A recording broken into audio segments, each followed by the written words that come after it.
नीति आयोग।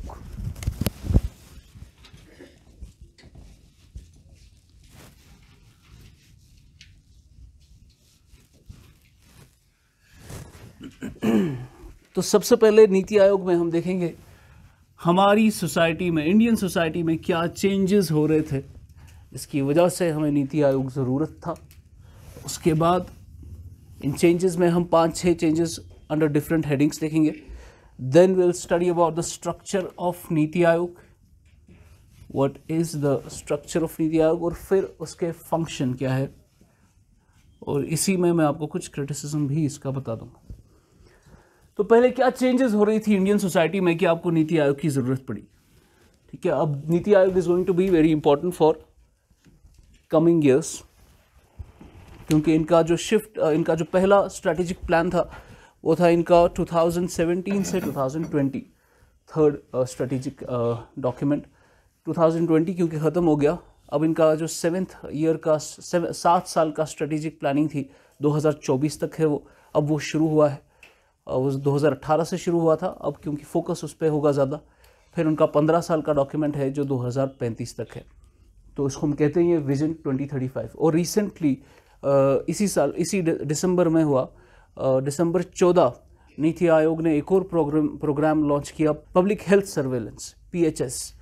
तो ये उनका विजन डॉक्यूमेंट 2035 में इन्होंने एक वाइट पेपर लॉन्च किया, जिसमें इन्होंने पब्लिक हेल्थ सर्वेलेंस को इंडिया में शुरू करने की बात की है। अब हम हर इंसान को सर्वेलेंस करेंगे, हर इंसान की, उसकी हेल्थ की सर्वेलेंस होगी। हमें मालूम होगा पहले से कि उसके अंदर क्या उसकी मेडिकल कंडीशंस है। हम जब पहले से पता होगा तो आगे बीमारी में डिटेक्शन में आसानी होगी। तो जैसे कोविड की वजह से ही हमने ये शुरू किया, क्योंकि कोविड में अभी तक नहीं हमें पता कि शुरू कैसे हुआ है। कुछ कहते हैं बैट से आया, कुछ कहते हैं स्नेक से आया, वहाँ से कुछ कहते हैं पिग से आया, फिर जाके वो हुबाई प्रोविंस में, वुहान में, वो फिर इंसानों में वो निकल गया, क्योंकि वहाँ लोग कुछ भी खा लेते हैं, तो फिर वो वहाँ से फैल गया। तो लेकिन अभी तक इस पर कोई भी सब्सटैंशियली नहीं कह सकते, नहीं गारंटीड यही हुआ है, नहीं कह सकते। फिर वहाँ से आप देख रहे हैं कि बहुत सारी कंट्रीज़ ने ये स्टडी करने के लिए काफ़ी ज़्यादा एविडेंस गैदरिंग टीम्स उन्होंने बनाई, ताकि वो एविडेंस इकट्ठा कर सके कि कैसे ये शुरू हुआ। जब तक आपको मालूम नहीं पड़ेगा कि किसी बीमारी का कॉज क्या है, आप उस पर काम नहीं कर पाएंगे अच्छे से। तो ये सब करने के लिए कि आपको मालूम पड़े कि लोगों की कंडीशंस क्या है, मेडिकल कंडीशंस क्या है, कोई बीमारी फैल रही है, कहाँ से फैल रही है, तो एक नेशनल लेवल पे सर्वेलेंस होगी हम सब की। तो गवर्नमेंट को सब कुछ पता होगा, सबकी मेडिकल कंडीशंस क्या है। अब यहाँ से आपको प्रॉब्लम हो जाती है प्राइवेसी की, हमारी प्राइवेट इन्फॉर्मेशन है, तो उसके साथ कैसे ये डील होगा वो अब फिर आगे देखा जाएगा। तो कुछ चेंजेस क्या हो रही थी हमारी, पहले इंट्रोडक्शन लिखते हैं नीति का, फिर चेंजेस मैं बताता हूँ आपको। तो नीति क्या है? National institution for transforming India, national institution for transforming India. This is the last topic for planning. नीति का मतलब होता है हिंदी में नीति यानी पॉलिसी। किसी नीति के तहत, पॉलिसी के तहत। आयोग का मतलब होता है कमीशन, पॉलिसी कमीशन। तो from planning commission we went to policy commission. क्या चेंजेस हुए हैं? Number 1, demographic shift. Demographic shift, मैंने बोला आपको इंडिया में अभी पॉपुलेशन 136 है। 136 में हमने रिसेंटली देखा 30 करोड़ का एडिशन हुआ है टू अर्बन एरिया। इतनी पॉपुलेशन बढ़ी है। 55 करोड़ का एडिशन हुआ है टू आवर यूथफुल पॉपुलेशन। और यूथ हम कहते हैं 35 साल के कम के एज के जो है, 55 करोड़ का उसमें एडिशन हुआ। अब इतनी ज़्यादा पॉपुलेशन है और हमारा the shift of demographic dividend has been from survival and scarcity to safety and surplus. Next shift, economic shift. Economic shift. अब इंडिया में economic shift भी हुआ।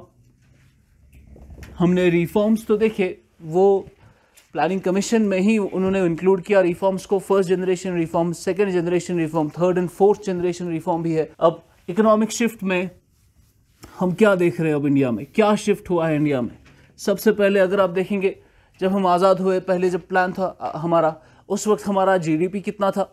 शुरू में आपका जीडीपी उस वक्त 10,000 करोड़ के करीब था, 10,000 करोड़। इस वक्त आमतौर पर आपका जीडीपी कितना होता है? अगर ऑन एवरेज लेंगे 100 लाख करोड़ का जीडीपी है, ये एट करंट प्राइसेस है। अब ये है आपका बहुत बड़ा शिफ्ट, 10,000 से 100 लाख करोड़। अब इतने पैसे का आपको एफिशिएंटली कैसे इस्तेमाल करना है, ये वो ऑर्गेनाइजेशंस नहीं कर सकती जो इस सिचुएशन में काम कर रही थी। अब हमें ऐसी ऑर्गेनाइजेशंस चाहिए जो इसमें काम कर सके। ऐसी हमने एग्रीकल्चर में देखा, एग्रीकल्चर का सबसे बड़ा शिफ्ट हुआ है। एग्रीकल्चर आपकी इकोनॉमी में, आपके जीडीपी में 50% से ज़्यादा कंट्रीब्यूशन करता था उस वक्त। आज एग्रीकल्चर का कंट्रीब्यूशन 15% के करीब होता है, इससे भी कम। आपका जीडीपी कंट्रीब्यूशन, जीडीपी में जितनी भी प्रोडक्शन होती है, पहले 50 से ज़्यादा प्रोडक्शन एग्रीकल्चर से, प्राइमरी से आती थी, आज 15 के करीब है। तो ये आपका बहुत बड़ा शिफ्ट हो गया। सर्विसेज जो थी ही नहीं इंडिया में, 90s के बाद ऐसा बूम हुआ सर्विस इंडस्ट्री का, अचानक से उसने इंडस्ट्रीज़ को भी और एग्रीकल्चर को भी टेक ओवर करके अभी मैक्सिमम कंट्रीब्यूशन सर्विसेज से आ रहा है। तो वो इंस्टीट्यूशंस जो एग्रीकल्चर के टाइम थे, वो सर्विस में उनको दिक्कत आएगी काम करने में, तो हमें नए इंस्टीट्यूशंस चाहिए। ऐसे ही आपका फर्स्ट 5 ईयर प्लान जो था, फर्स्ट 5 ईयर प्लान के लिए जो टोटल बजट था हमारा, दैट वाज ऑलमोस्ट 2400 करोड़ का। और 12th 5 ईयर प्लान के आते आते इस प्लान के लिए जो हमारा बजट था, दैट वाज 43 लाख करोड़। तो इतना पैसा आप जनरेट कर रहे हो, ये इकोनॉमिक शिफ्ट हुआ है इंडिया में। इसके लिए आपको प्लानिंग कमीशन को रिवाइज करना था या रिप्लेस करना था। Next changes in Indian economy, the forces of globalisation. Forces of globalisation हमने ऑलरेडी देखा, ये मैंने डिस्कस कर लिया है ऑलरेडी, बस अभी हम इसको सिंक्रोनाइज करके कंसोलिडेट कर रहे हैं एक क्वेश्चन में।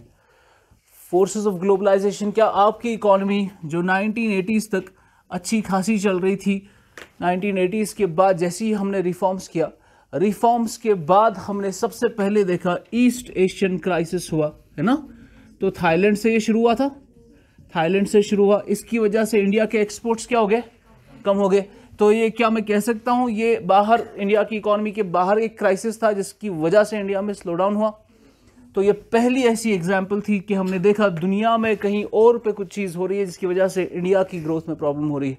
इससे पहले ऐसी कोई एग्जाम्पल नहीं है। क्यों? क्योंकि इंडियन इकोनॉमी क्या थी? क्लोज्ड सिस्टम में थी। हम बाहर के इफेक्ट्स एब्जॉर्ब नहीं करते थे, हम उसको अंदर आने नहीं देते थे।